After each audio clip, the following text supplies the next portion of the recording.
There's like no more spots. And that's it. So. In the middle, in the back? Somebody is back there this year. Never mind. It's standing room only.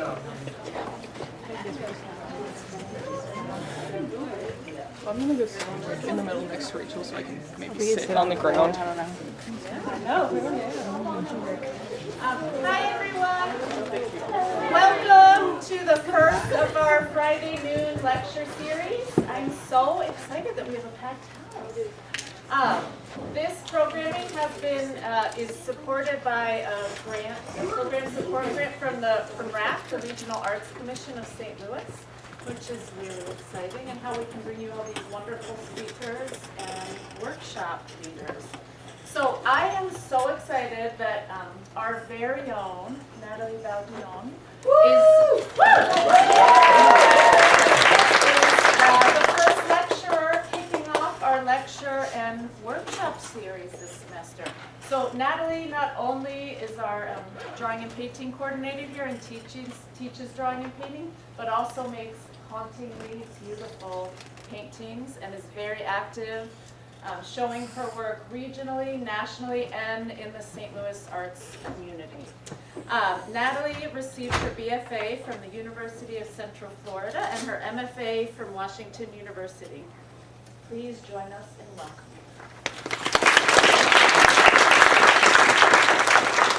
Thank you so much, Lindsay, and thank you everyone for being here today. I'm very happy, flattered, proud to be here. So when I started putting together this PowerPoint, I struggled to kind of figure out what the kind of entry point should be in terms of like what art I was going to show. Should I go chronologically? Should I go thematically? And upon kind of going through all my work, I started to kind of recognize these patterns that I knew some of them were there, but there were like even more patterns, like going all the way back to like childhood, and undergrad, and grad school.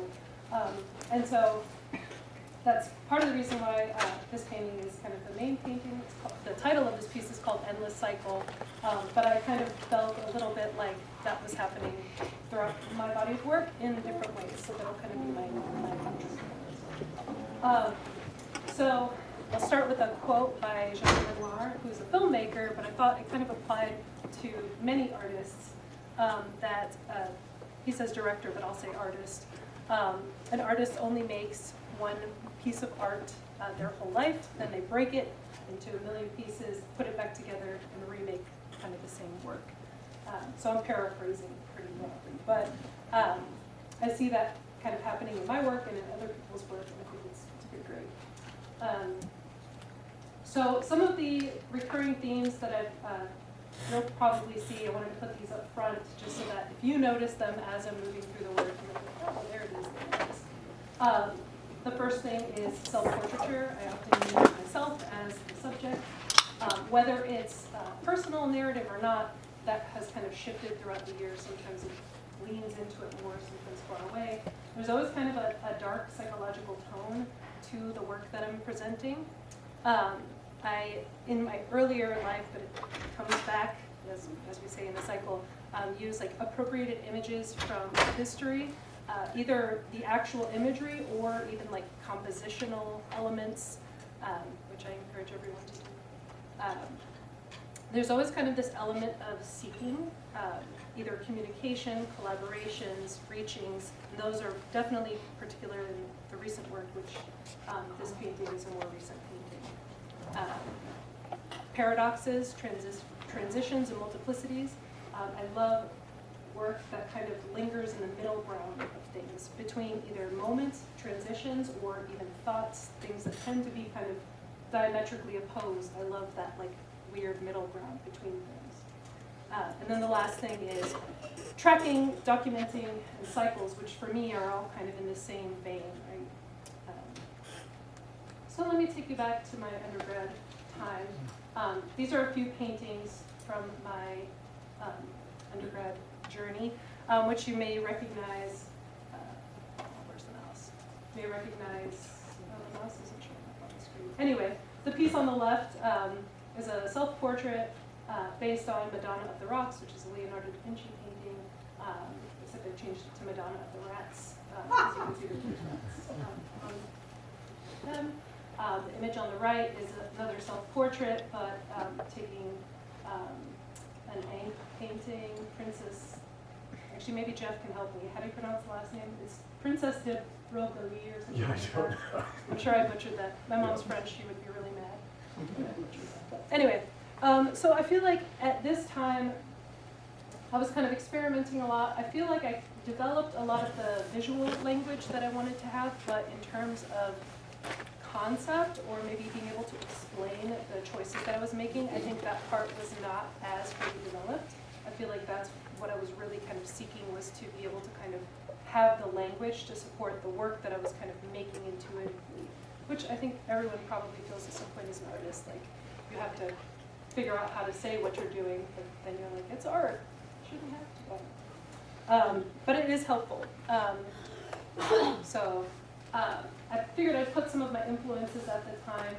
I wasn't doing a lot of reading in undergrad in terms of theory, or really, any reading besides like what was for my classes. But I was really influenced by artwork. My art history classes were incredibly impressionable on me. I loved, Da Vinci, Caravaggio, Gentileschi, surrealism. I loved Dali. But also pop culture, what was happening in my life, what was, movies that were coming out at the time. Sin City was a big one that I feel like visually some of those aesthetics kind of found their way into works that I was making. And then the music I was listening to at that time, listened to a lot of like hardcore and death metal. So, it kind of fits the tone visually of the work that I was making, at least I feel like that it does. So then after undergrad, I took a year off between undergrad and grad school, and was trying to figure out how to make work without the structure of school, which is really tricky to do, right? Like, you're in this super immersive thing, and it's so great, and you have peers, and you can it's hard not to be inspired all the time. But then when you leave that space, it's a little strange. You maybe have a full-time job, and you're working, you don't get to bounce ideas as frequently off people. But I kind of found my way through it, and then I ended up going to grad school and making some work. So these are just a couple of the pieces from my grad school experience, which I came to WashU, which I think it still is, but especially at the time, it was really, really heavy, in theory and, deep dive into kind of exploring beyond your comfort zone, especially in terms of media. So I did do some exploring. I made some video pieces, some performance.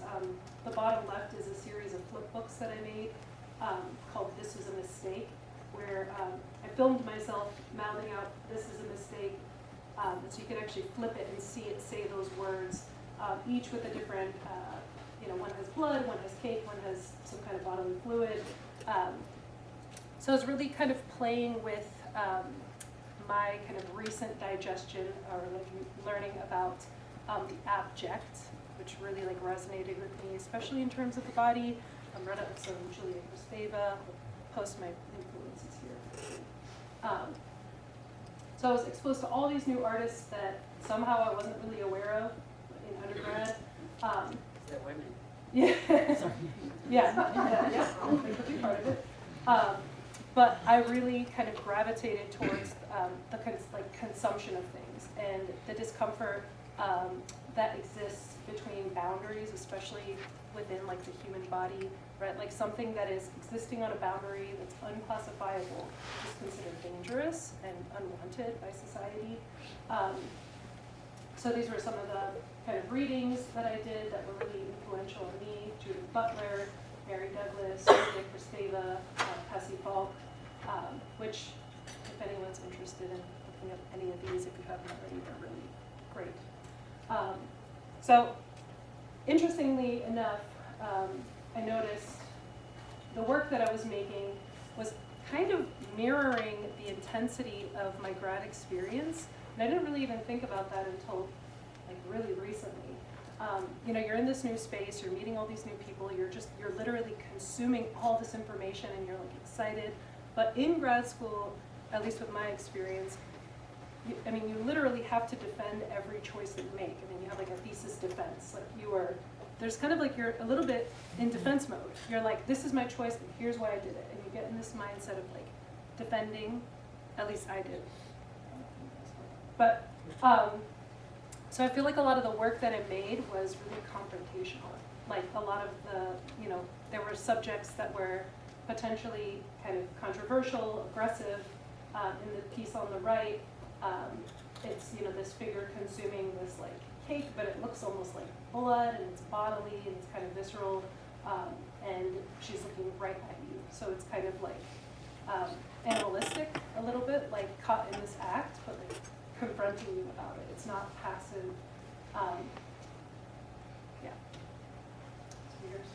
Oh yeah, Janine Antony on the bottom right. Great. So, moving forward, post-grad school was a really weird time for me, like really difficult in terms of transitions, little personal stuff. I had, one of my, I was in a relationship for 7 years, and that relationship ended. My brother got in this crazy accident and almost died. My cat got diabetes. I know nobody needs to know that, but it was all very stressful, and it was all happening at the very same time. And so in terms of making art, it was really hard for me to get a lot of like the voices in my head that were like naysaying out, just out of my head, because I kept hearing a lot of my old professors being like, why would you make that? What's the reason for this? And if I couldn't come up with one, then I just wouldn't make art. So that was like a hindrance that I had to kind of eventually tackle, especially because when I graduated, figuration in the contemporary world was kind of on the rise, but it was not as regularly seen as it is nowadays. I feel like in the past, I mean, it's been some years since I graduated, but I feel like now it seems a lot more kind of validated in the art world, whereas when I was in grad school, it was less validated. It was like if you were making representational artwork, it was lowbrow. There was no kind of concept associated with it, at least the people that I was, some of the people I was working with, I shouldn't say all of them, because some of them were really supportive. So my relationship ended, weird times, which led to some funky struggles, but eventually, coming out of it, I ended up meeting Chris, who is now my husband, and Chris is a writer and loves writing stories. He would call himself a storyteller, not a writer, but it could be both. So we started to collaborate through comics, which is like a new opportunity to kind of explore narrative in a different way than I wasn't used to. It also gave me a really new appreciation for sequential art and how complex it is storytelling-wise to have to think of all these different frames and compositions and angles, and like any kind of conversation could have like infinity outcomes in terms of how you depict them. So it really made me feel, just have tremendous respect for sequential storytellers in the comic art.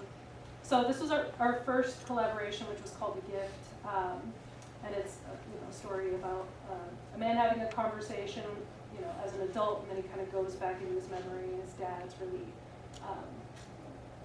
just verbally abusive and like really intense. I didn't show the lettered version, but I did want to include the panel on the bottom right because I just wanted to show how, for me, in terms of like composition, like I was thinking of the enunciation, and so just kind of having this figure that's kind of crouched, holding themselves. Right, obviously it's a really different context, but for me it felt like a really powerful image. And in some ways, I won't go too deep into that, but in terms of like the vulnerable kind of person on the right-hand side, I feel like there's a correlation there that to me is really interesting. So here are just some more pictures of other comics. This is the second one that we worked on together, which was called Upon the Night, which was just a short little, I want to say it was like maybe 9 pages, which is still a lot if you've never worked on a comic, but these were all analog with Copics markers and microns, so it's, you can see it's kind of leading to a story. Oh, and I should say too that a lot of what kind of prompted us to make these was joining a group called Ink and Drink, which maybe some of you have heard of. I know Chris Sagovac, who's in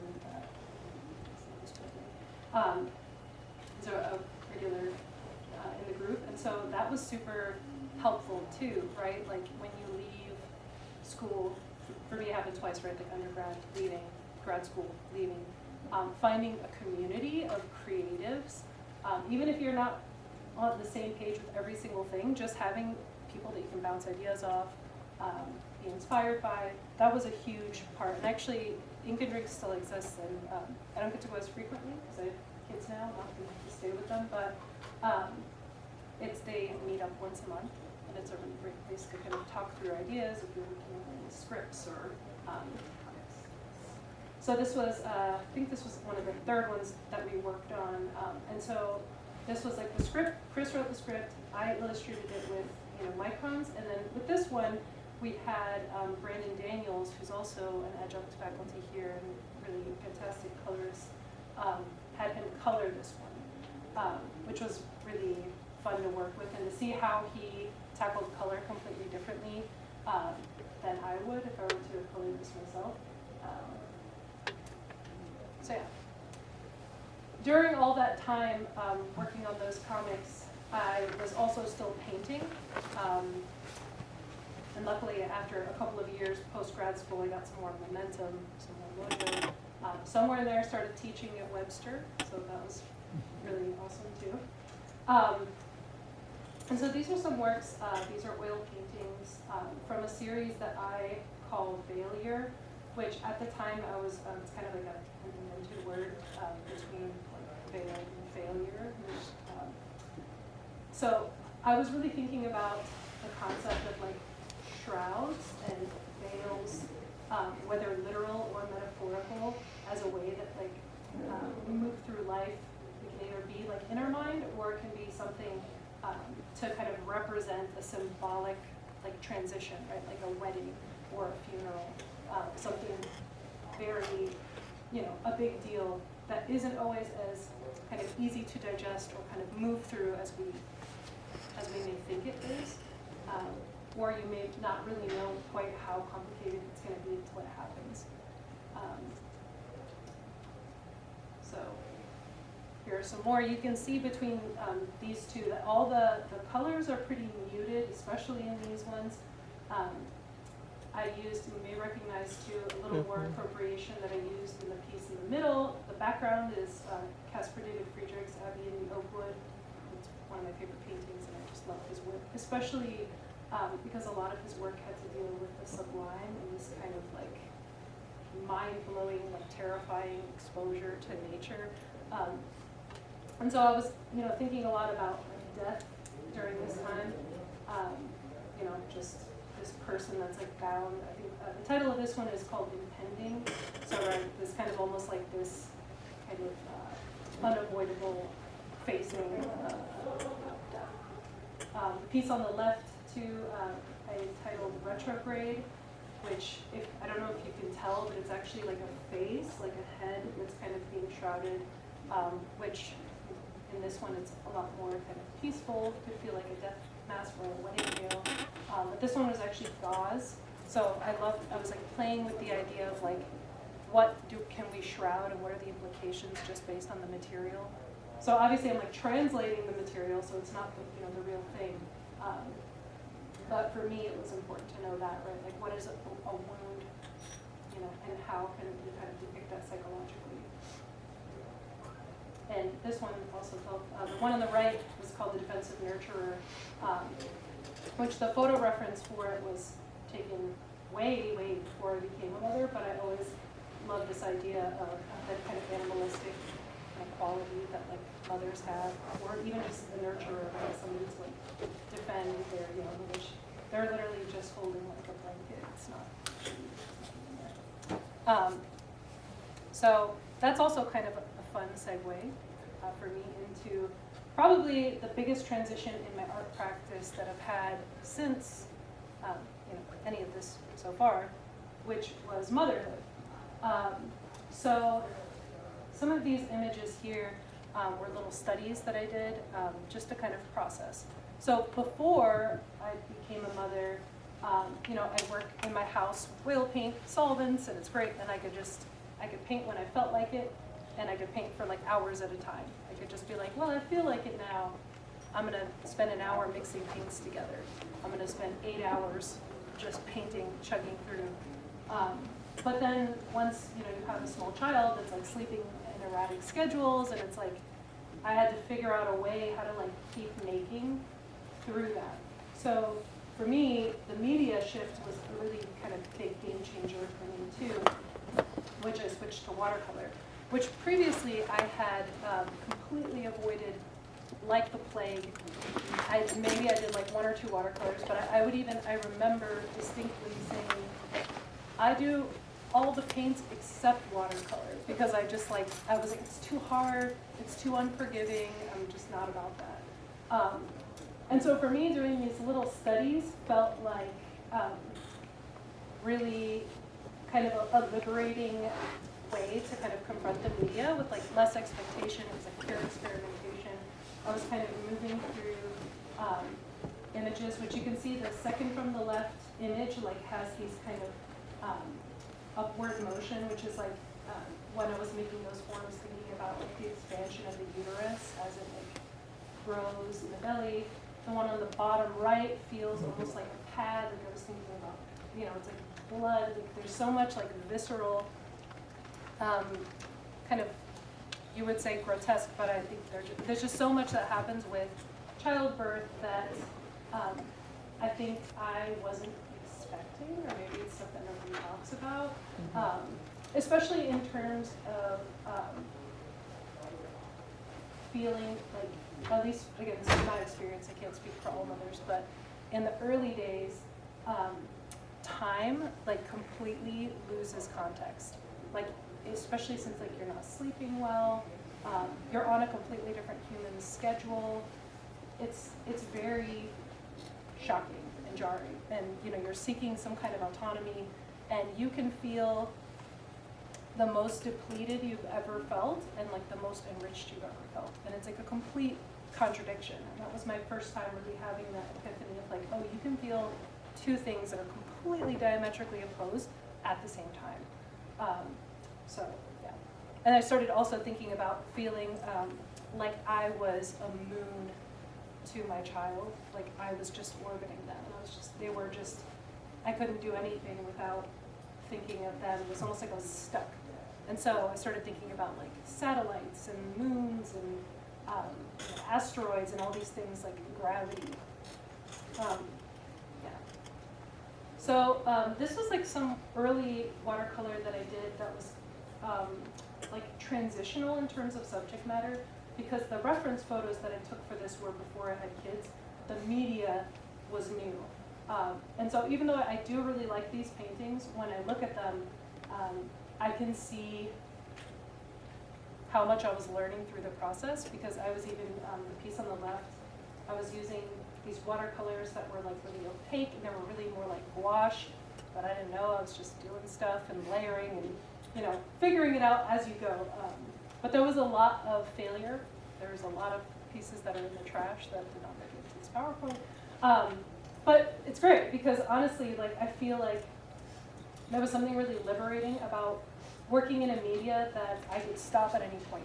Like when I would work with oils, you spend all this time like prepping everything. Like it's really hard to just drop your brush and leave, right? Because you'll ruin your brush. Like if you leave your oil painting brush, it'll like cake on there and dry. With watercolor, you can just put it down. You don't even have to wash it. You can come back and pick it right up.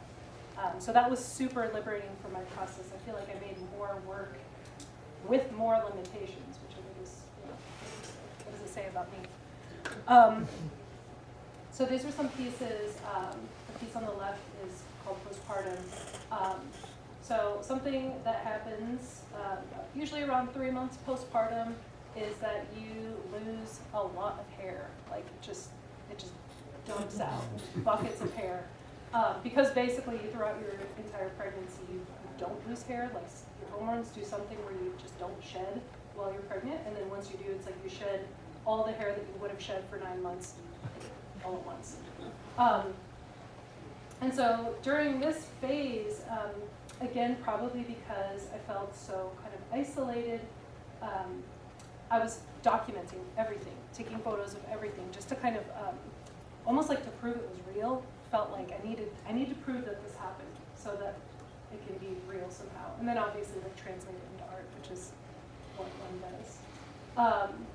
But yeah, I don't know if you can see, but there's actually like the hair makes out the shape of a baby in the sink. So the sink kind of becomes like a womb. The tile kind of becomes like skin and vasculature. So creating these, I guess, still lifes, what it considered? I don't know. But they take on kind of a surrealistic form. The image on the right, you probably figured out at this point that it's hair, but with no other context, it feels very abstract, but also very root-like. A lot of people have thought that they were like seedlings or roots. They're actually little tiny hairballs, like put up on the shower, which I know it's so gross, but that's what I like. So, all right. Actually, let me make sure that I'm not forgetting. Okay. So then, in 2020, when my child was 1 year old, the pandemic hit. So that sucked.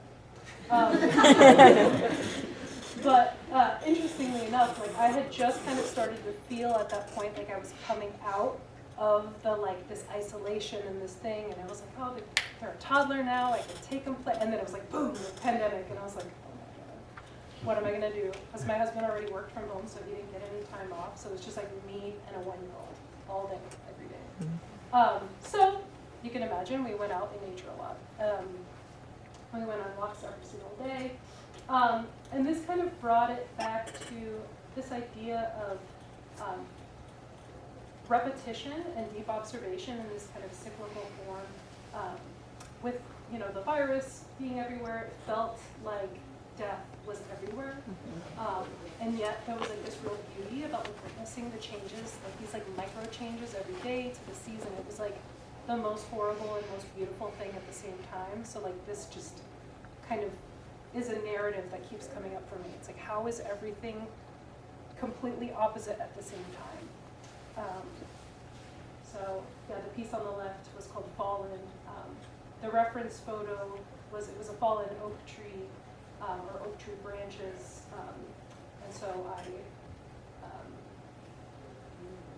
photoshopped skeleton. Actually, maybe you recognize that skeleton. It's the skeleton head in the front. So Photoshop that in there to be kind of symbolic of death. And then the piece on the right is called Perennial Stitch, which is a play on words, but I won't go into that. You know what it is. So during that time in 2021, I also was invited to be a part of a show at Projects Plus Gallery, which actually is closed now. I'm sad about it. But, it was a group show called Stretch Marks, curated by Jennifer Sees, who I actually knew in grad school. And so she invited a bunch of local artists, out-of-town artists, and then also pulling from the gallery's kind of collections that they had, and made an a show about motherhood, basically.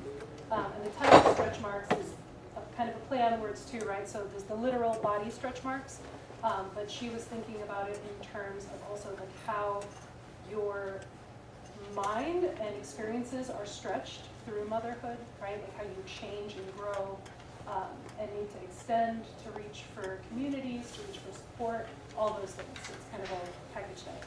I also just wanted to, oh, here it is.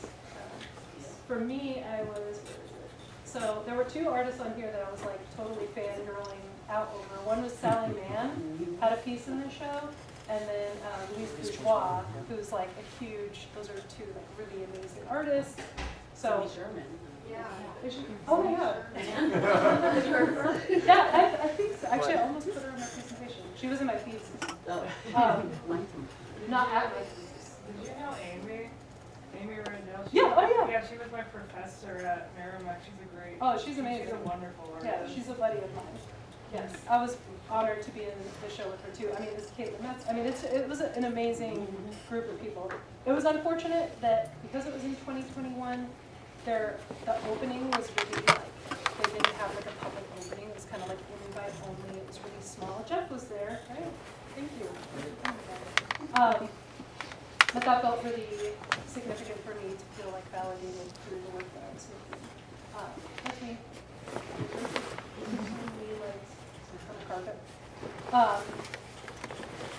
So okay. How are we doing on time? That kind of brings me to this piece. As my child got a little bit older and they started sleeping through the night a little bit more regularly, I found that I was able to work with acrylic again.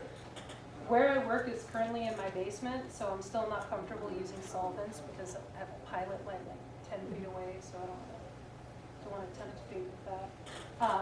But I started working with acrylic. This piece is actually pretty big. It's like, I want to say it's like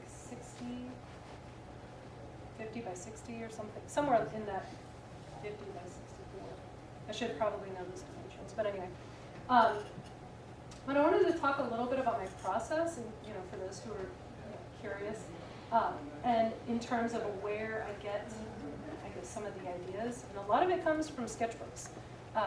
Sometimes I'll see an image and I want to kind of translate it, but during this time I was like hot into my sketchbooks. I would just draw thumbnails, like sketchbooks full of ideas that I'm sure I'll maybe actualize someday. But you'll probably laugh at how bad some of these sketches are. And if you're an artist, you probably know. Sometimes you'll have the idea in your head, and it's like so clear that all you have to draw is like a reminder for yourself. And so I'll go to this. Here, there. I knew, and you probably can't even read what my handwriting says, but like I knew it was like veiled person emerging. This was one of the references. So this piece, we'll go back to it, is this veiled figure emerging from a washing machine. And so it's called Endless Cycle, but it's a little like tongue-in-cheek, but it's also kind of, I don't want to say like sad. It's like sad and beautiful all at the same time, where feeling like you're stuck doing laundry all the time, and you're just like stuck and you're doing it, and it's this thankless, invisible thing, and you're just kind of like stuck in these domesticated duties. Also, like pretty strong feminist, so I think motherhood sometimes would have these like really like I have this like tension within me where I'm just like, I shouldn't be doing all these domesticated things, but I'm like, but I am, I have to, and it's like, so it was a little bit play on that, thinking about these veiled brides, which I have in this image here on the top right. These beautiful like sculpted marble heads of these like brides kind of behind their veil. So it's also throwing it back to some of the work that I was doing before this, years before, with the kind of veil thing. In this sopping wet figure on a pedestal. It's like completely hopeless. But it's also thinking about nature cycles too. So around that time was when I was really thinking about bringing more like plant life, natural life into the work. So I would construct my images in Photoshop or Procreate and just kind of make digital collages and then paint from them. Sometimes they were similar, and sometimes I would deviate from them just because the process. This was also my little kind of like reminder to encourage you to be really like vigorous sketchbook users. For me, the size that works the best is like this small. I don't know why, if I have like a huge sketchbook, I never use it, but like having like a tiny little sketchbook, I use it all the time. And I use mine as for drawings, but really mostly for kind of writing, reflection. Sometimes I'll just journal in them, but it's all connected. And I think that that's something that took me a really long time to realize, is that your art isn't always separate from you and the things that are happening to you. I felt like they needed to be somehow like compartmentalized. So this image on the left, the page on the left, I was listening to an audiobook called The Women Who Run with Wolves, which is awesome too. I have a slide of the artist, or sorry, the writer. So just kind of hearing words that are like really powerful to me. And then little sketches there, you know, really detailed ones. But you can see the thing that looks like a potato actually turned into a painting too, which on the right over here, I will talk about that later. That piece is titled Reverence for Vesta. So it's kind of a multi-layered thing. One, obviously, it's a satellite, kind of looks like a stretched out moon. But there is actually a satellite in the asteroid belt, and its name is 4 Vesta, like the number 4, which I think is really weird to call it 4 Vesta. And so looking into who Vesta is a Roman god of hearth and home and domesticity. And so I just thought it was like, I don't know, is it mean to name an asteroid? Like, it felt like a perfect metaphor, like this thing that's just like out in space, alone, rotating, and they're like, that's the one, the home, the domesticity one, like it's by themselves, just kind of circling. So it just felt really powerful to me.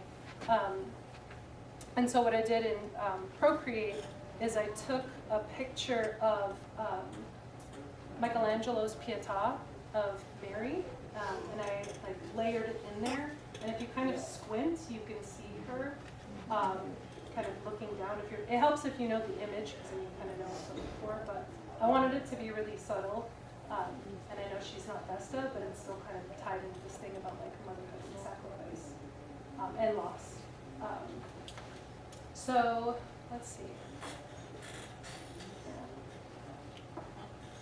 Blood moon, one's coming up apparently.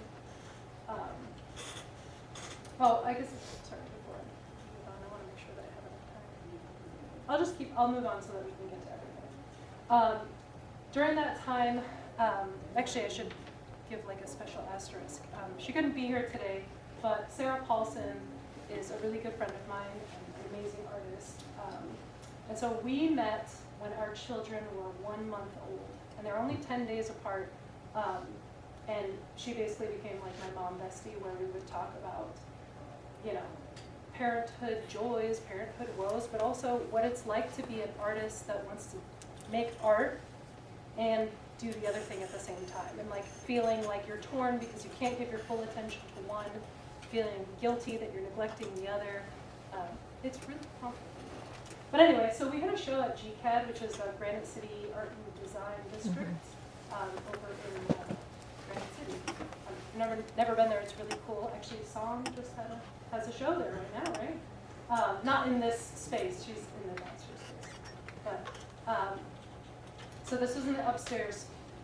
I guess I'm on different slides. This is in the upstairs space, which I thought was really perfect because the name of the space is domestic. And so for the theme of our work, I thought it was really fantastic, especially since it's all dilapidated. It just felt like metaphorically perfect to kind of match the artwork. And so Sarah and I, you know, our practices are completely different, but we both were making work that was using a lot of the same like symbols and a lot of similar narratives. So that's why we put our work together.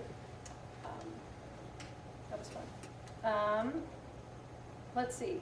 So these are more recent works, past year or two. These are smaller. I'm starting to, I feel like a lot of my work is like so heavy and so intense.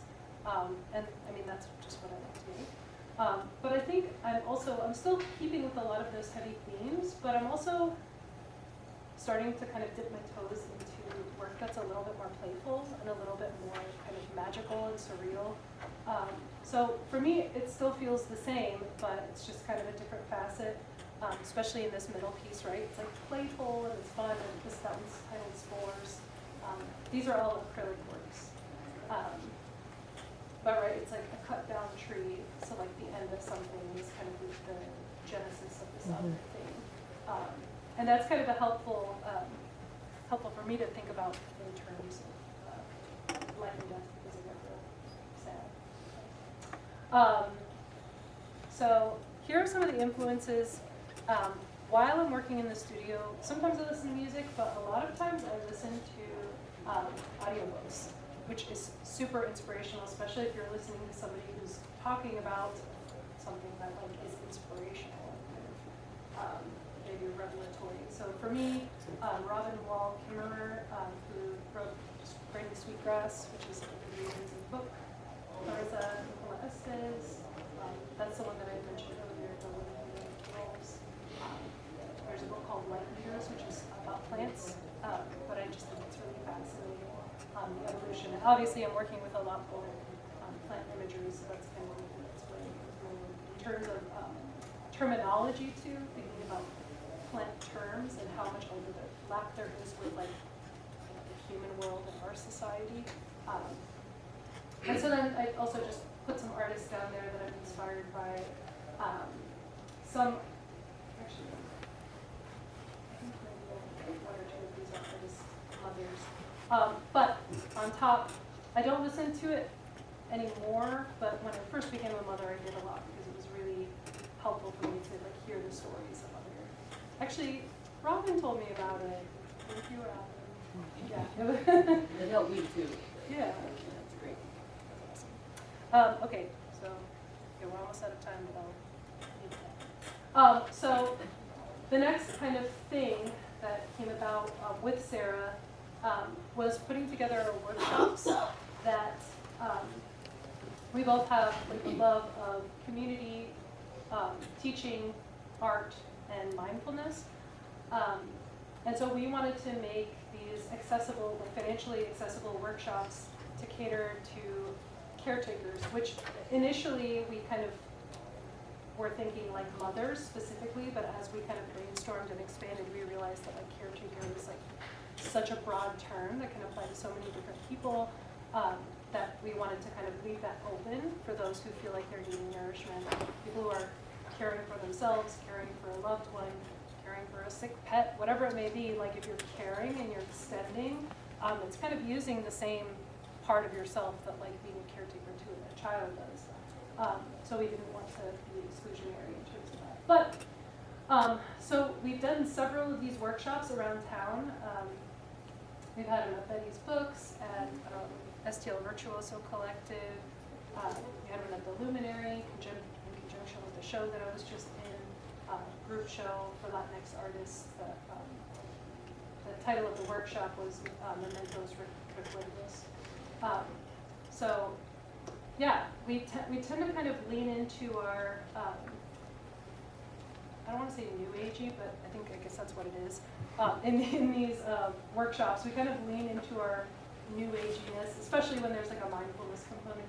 But we tend to kind of focus them around things that are helpful tools for us with either mindfulness, reflection, or kind of grounding, which tend to correlate with the seasons or some other kind of celestial thing.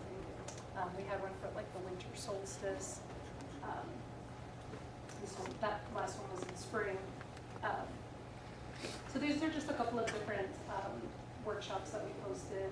You can see sometimes we forget to take group photos, but on the bottom left we got to do one. That was for our first iteration of the Obvious Explorations in Tarot, which we'll be doing the workshop today for those of you that are signed up. We'll be doing an abbreviated version because usually our workshops are 3 hours. We have 1.5 hours, so we'll do what we can in that time, but it should still be really fun. So yeah.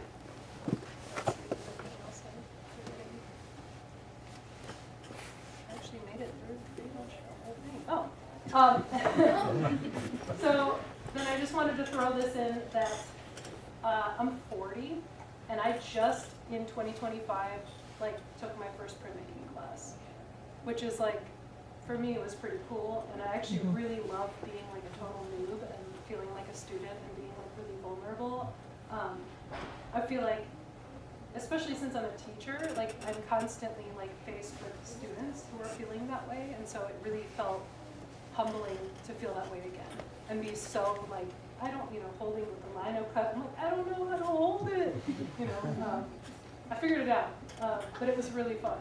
So the image on the left is a lino cut, and then the two images on the right are stone lithography, which actually Emmett Merrill, who was an adjunct here for a few years, just moved away to Kansas City. And he took all his stones with him. So I'm just gonna have to go out there and do some work, because it's really fun. If you've never done stone lithography, it's like really amazing. You basically buff some, is it limestone? Yeah, they buff limestone down, and you're basically just drawing on it with a waxy crayon, and then you do chemicals, and then you pull a print. And you can see a lot of the themes in these works are kind of continuing a lot of the things that I was just talking about. So I thought I couldn't leave here without giving students some unwarranted advice. In terms of kind of how to navigate space after you graduate, I thought I wanted to emphasize the importance of your community and your network. And I don't mean that in like an opportunistic, like schmoozing way. I mean like the people that you really connect with, nurture those relationships, because those are the ones that are going to actually help you in the future. A lot of the shows that I have been kind of invited to have been because I was friends with somebody 10 years ago. So just make sure that you keep those kind of things activated. And then also show up for the community, right? Like show up to the events. If you have a friend that has a show, support them. Because again, those things will be noted. Your visibility and participation will be not only appreciated, but again, life has a way of kind of coming back around. If you can't find the club that you want, make it, right? Like if you need community that you're not finding, find a way to like make that happen. Put your art out into the world. Guess you don't have to put all of it out, because maybe all of it doesn't need to be in the world, but it's important, again, to go back to that visibility. Opportunities will come when people see your work. And then don't be afraid of failure. You're going to make some really bad stuff. That's just inevitable. I know I have, but you can't kind of take that defeat and like not move from it. Like I feel like part of being an artist is our resilience and kind of ability to adapt. And then just like never stop making. But if you stop making for a little bit, it's okay too, as long as you come back to it. So that's my presentation.